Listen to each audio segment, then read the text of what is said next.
اور اب نظر ڈالیں گے تجارت کی دنیا پر۔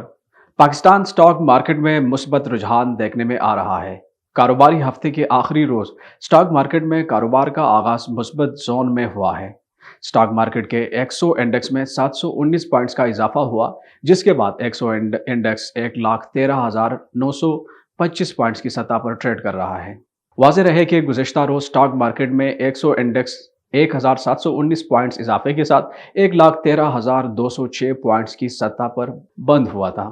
سٹاک مارکیٹ میں گزشتہ روز 15 ارب 73 کروڑ 71 لاکھ 22,573 روپے مالیت کے 17 کروڑ 22 لاکھ 44,205 شیئرز کا لین دین ہوا۔ ذرائع کے مطابق فی کلو چینی پر فیڈرل ایکسائز ڈیوٹی لگانے کے لیے تجاویز وزیراعظم کو بھجوا دی گئی۔ چینی پر سیل ٹیکس کا طریقہ کار بھی تبدیل کرنے کے لیے تجاویز پر غور کیا جا رہا ہے۔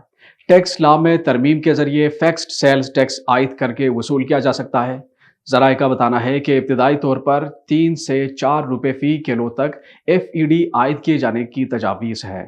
وزیر مملکت برائے خزانہ، چیئرمین FBR، سیکرٹری وزارتی خزانہ نے تجاویز تیار کی ہیں۔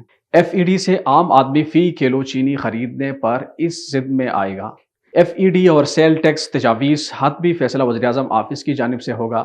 حکومت کی جانب سے فی کلو چینی پر فیڈرل ایکسائز ڈیوٹی لگانے کی تجاویز پر غور کیا جا رہا ہے۔ زر مبادلہ کے سرکاری ذخائر میں گزشتہ ایک ہفتہ کے دوران 18 کروڑ 93 لاکھ ڈالر کی کمی ریکارڈ کی گئی ہے۔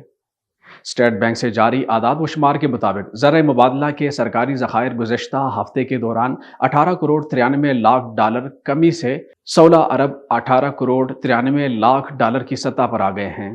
اعداد و شمار کے مطابق ایک ہفتے میں اسٹیٹ بینک کے ذخائر 7 کروڑ 60 لاکھ ڈالر کی کمی ریکارڈ کی گئی ہے، جس کے باعث اسٹیٹ بینک کے ذخائر 11 ارب 44 کروڑ 87 لاکھ ڈالر سے کم ہو کر 11 ارب 37 کروڑ 24 لاکھ ڈالر ہو گئے ہیں۔ مرکزی بینک نے بتایا ہے کہ کمرشل بینکوں کے ذخائر بھی 4 ارب 74 کروڑ ڈالر سے کم ہو کر 4 ارب 67 کروڑ 97 لاکھ ڈالر ہو گئے ہیں۔